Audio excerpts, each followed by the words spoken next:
Welcome everyone. Today we will be doing All the World's a Stage for Class 10 English.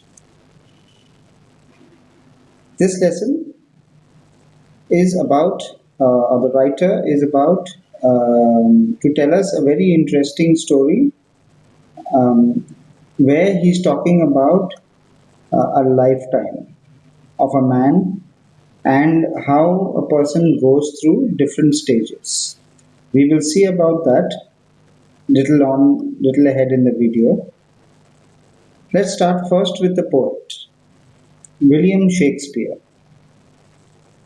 William Shakespeare was a English playwright, poet, and an actor, widely regarded as the greatest writer in the English language and the world's greatest dramaticist. He is often called England's national poet and the Bard of Avon. Here you see a bard is a person who was a professional storyteller. And the Bard of Avon is because he was born in Stanford upon Avon. And therefore he was called the Bard of Avon or the storyteller of Avon. He has played, his early plays were primarily comedies and history and are regarded as some of the best work produced in these genres. Until about 1608, he wrote mainly tragedies. Among them were Hamlet, Romeo and Juliet, Othello, King Lear, and Macbeth, all considered to be among the finest works in the English language. So, if you see here, to summarize, till a certain part of 1608, mostly he was writing tragedies. But apart from that, he's also written a lot of comedies and a lot of histories as well. And that's why he was considered one of the greatest poets ever. We're now going to see the background of this particular lesson, All the World's a Stage. In the phrases that begins a monologue. What is a monologue? A monologue is a long speech by one actor in a play or a film. And William Shakespeare's pastoral comedy, As You Like It, spoken by the melancholy Jaques in Act 2, Scene 7 and lines 139. So here what we see is, first of all, a pastoral is used to keep of grazing where the sheep and the cattle used to go to graze is called a pastoral. And these particular lines are said by a very sad Jaques. So melancholy means a sadness. So here Jaques, now this entire play, if you see, is not based on these particular lines. This is a very long play, but from the play, the lesson has taken these lines for you. So these lines were actually said by Jaques in Act 2, Scene 7 and line 139. The speech compares the world to a stage and life to a play and catalogues the 7 stages of man's life, sometimes referred to as the 7 stages of man. Okay, so we will talk about more of the 7 stages while we go through the lesson itself. Okay, just to give you a brief or for you to understand, these are the 7 ages or the 7 phases that we are going to be talking about in the lesson. The first being the infant, second would be the child, third would be the lover, fourth would be the soldier, Fifth, the justice. Sixth would be old age. And seventh would be the extremely old age. Okay, but from the seventh, you see that he is also referring to new life or again becoming the infant. So this is the cycle that we will be seeing in the lesson.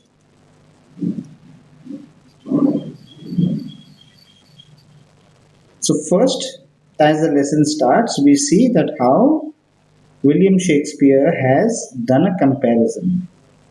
He says, all the world's a stage, and all the men and women merely players.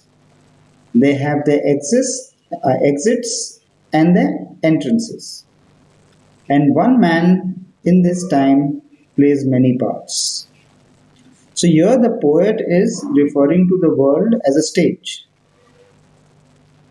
And as a stage would have actors and actresses, even here he says that this stage also has actors. He refers to all men and women on this earth as actors. He says everyone who comes to live will also die one day. The fact of life. Everybody who comes to life will also one day die. By this he is referring to birth of a person and death of a person. In a lifetime, a person will play many parts. And as we see, this lesson tells us about 7 parts. So what they are is what we'll see.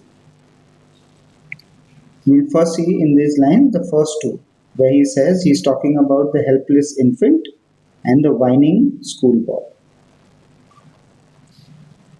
His acts begin 7 ages. At first, the infant, mooling and puking in the nurse's arms.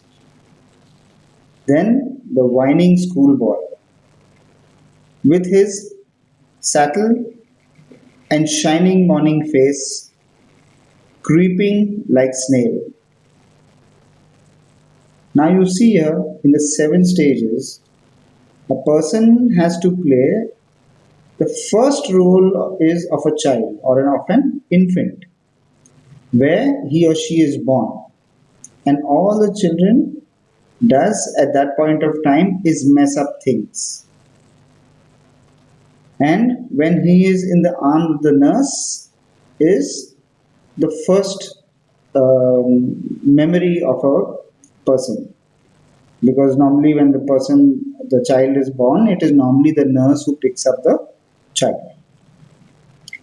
The second stage is when we are in school, and with our bags on our back we find all the excuses not to go to school. We do things slowly and to avoid going to school. Okay, so that's how we are, or most children are when they are of that age. Now, a satchel is a bag, and as you would see here, this is what a satchel bag looks like. It's normally not like the modern school bags you have, but this is more of an olden days bag where there was one strap that children would put around their shoulder and go to school.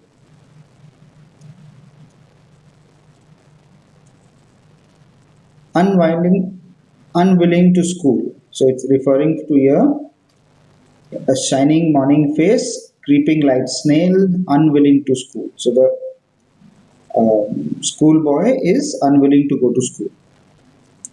Then comes the third and the fourth stage, the emotional lover and the devoted soldier.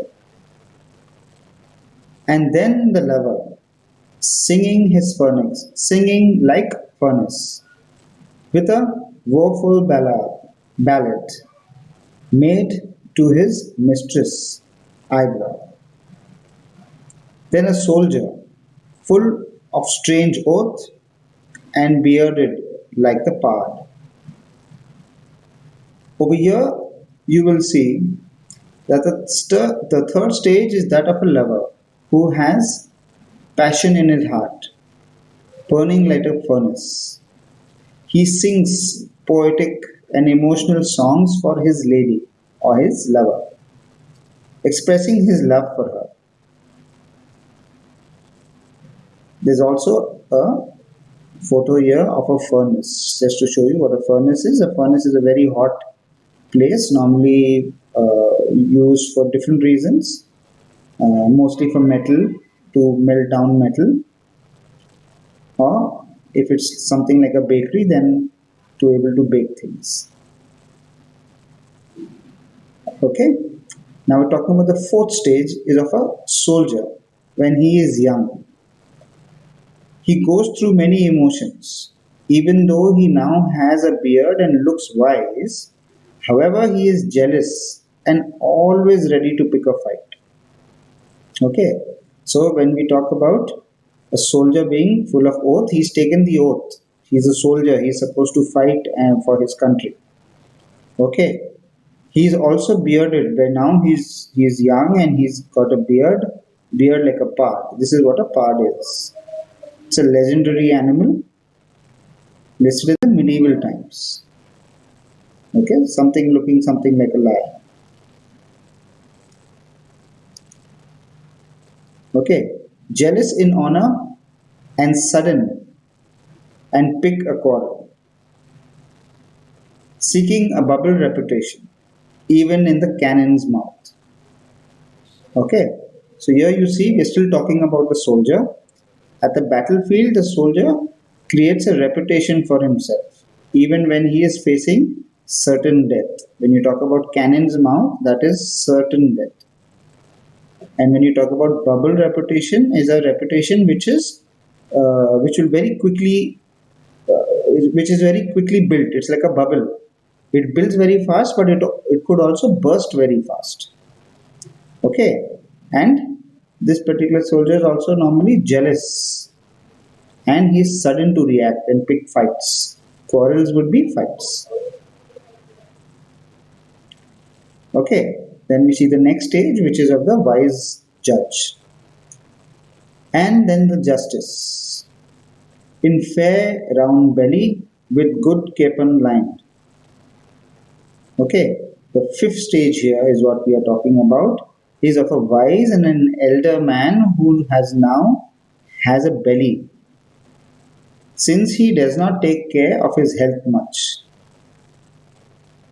His beard is trimmed well. Capon lined means his beard is trimmed up well.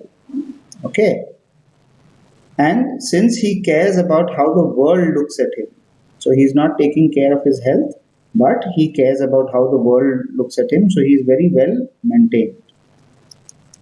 Okay, with eyes served and beard of formal cut, full of wise saw and modern instance, and so he plays his part. Okay, so we see here that the wise judge is a person, a judge is a person who makes decisions, who's responsible and is looked upon as to do the right thing. Okay, so he's normally of formal cut, he's very well maintained. He's wise because he's gone through many stages in life and he's wise. He has the knowledge of the life that he has lived. And he's also modern in certain senses. Okay, and that is why he is able to do justice. Okay, from the knowledge of middle age, where a person can still try to be modern, keeping in mind his image, is what we are talking about. That's what the whole justice is about. Then comes the sixth age, shifts into the lean and slippered pantaloon. Here we are talking about an old man. Okay, so to the sixth stage of oldness or old age, where a person can become irritable at times. He is also this is also the time when he starts to lose weight, since he's taking care of what he's eating.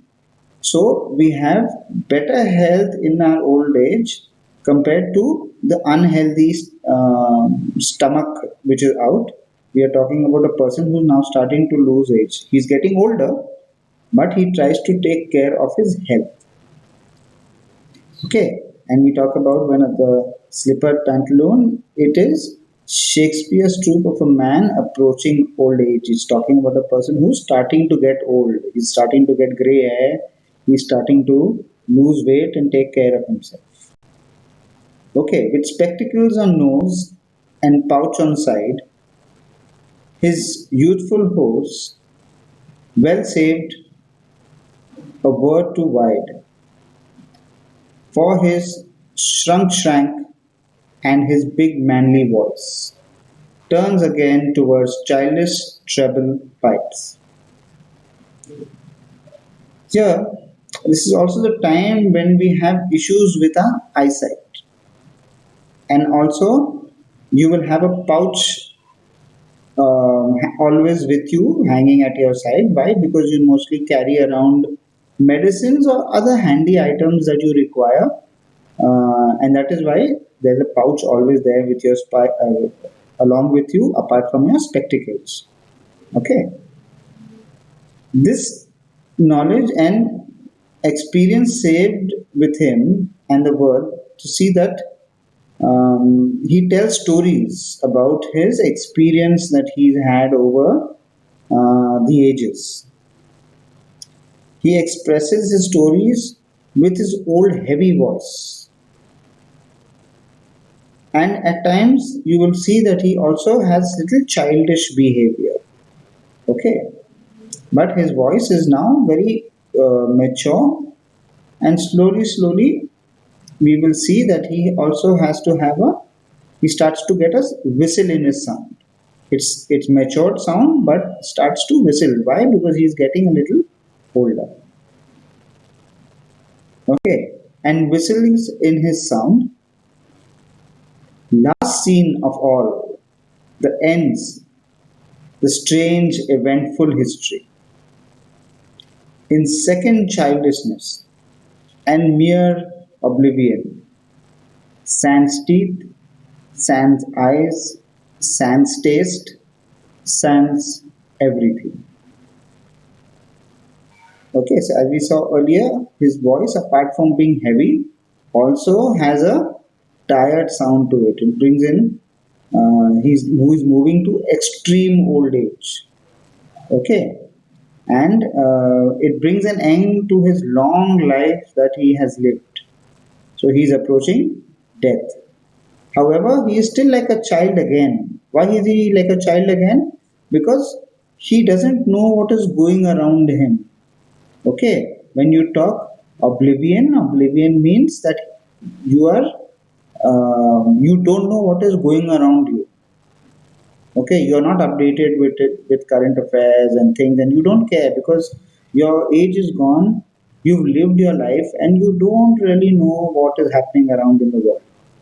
That is what oblivion is. Okay, and childishness, because at that time again you become like a child. You're playing with your grandchildren.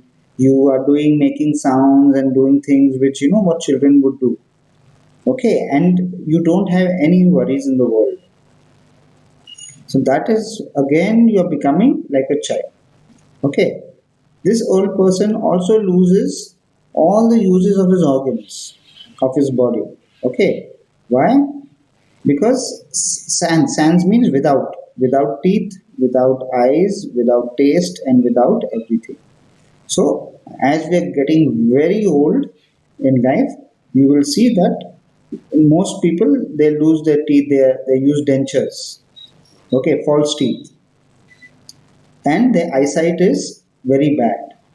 They are not able to taste many things and sense everything. So other parts of the body also starts to take a beating, and they are not able to use the other parts of their body as they could when they were younger. So this way we see that life makes a full circle from birth to death. And these are the seven stages of man that William Shakespeare has introduced us to.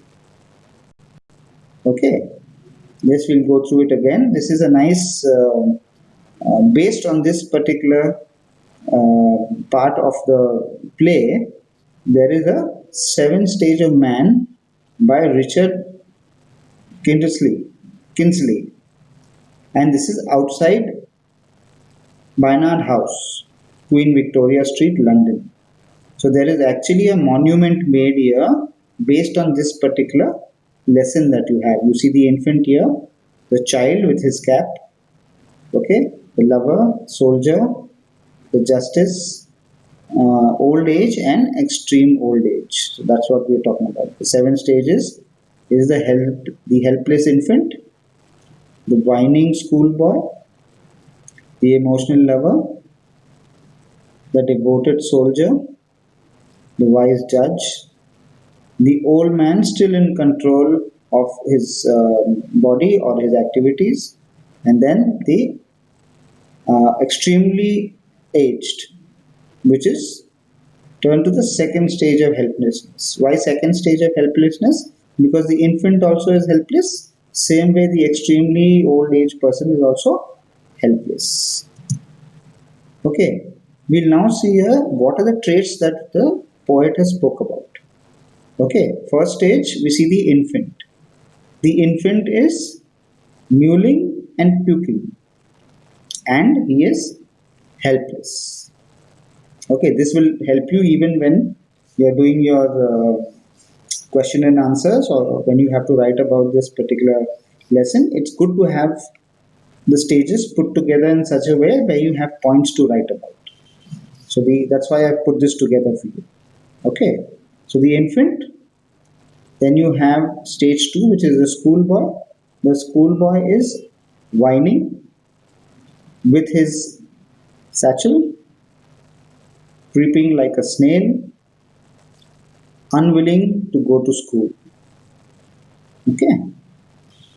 Then you have the lover who has furnace inside him, who woeful ballad, that means he sings different emotional songs for his lover. You have the soldier who has taken oath, who has his beard or bearded. He's jealous in honor, quick in quarrel. That means he picks up fights very fast.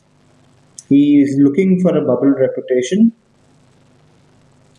and he is always in the cannon's mouth. That means it's a very dangerous place to be, where you can die anytime. Stage 5 talks about the judge who has a fair round belly, good cap on lined, formal cut, wise saw, and modern instances. A modern instance. Stage 6 is the old man, lean and leopard pantaloon, spectacles on nose, pouch on side, youthful horse, his big manly voice, and childish treble pipes, whistles in a sound. About the old man. These are all the phrases and the explanations that is there in the lesson that we have seen. And lastly, stage 7, the extremely old, where is second childlessness, oblivion of things, sans teeth, sans eyes, sans taste, sans everything, or without teeth, without eyes, without taste, and without everything. So these are the 7 stages that is spoke about in our lesson. Okay, this is just again a general knowledge thing. This is also a painting that is based on the 7 stages. Okay, it's an oil painting which dates back to 1836 to 1838. Okay, the artist what? Mulred William, who was born in 1786 and died in 1863. Okay, this person was a painter itself. So you see here it talks about the 7 stages of life. Here. So you can imagine how inspirational this particular part of the play is, that it has been depicted in many different ways, in paintings, in sculptures, and Obviously, it's there in your lesson as well. So it shows a very important part in life. Okay, thanks a lot. Please subscribe to my channel and also leave your comments with any additional videos that you would like to see me make. I will be making other videos based on the question answers of this particular lesson. So stay tuned for that. So if you subscribe to my channel and hit on the notification button, you will be notified when my new videos come out. Thanks again.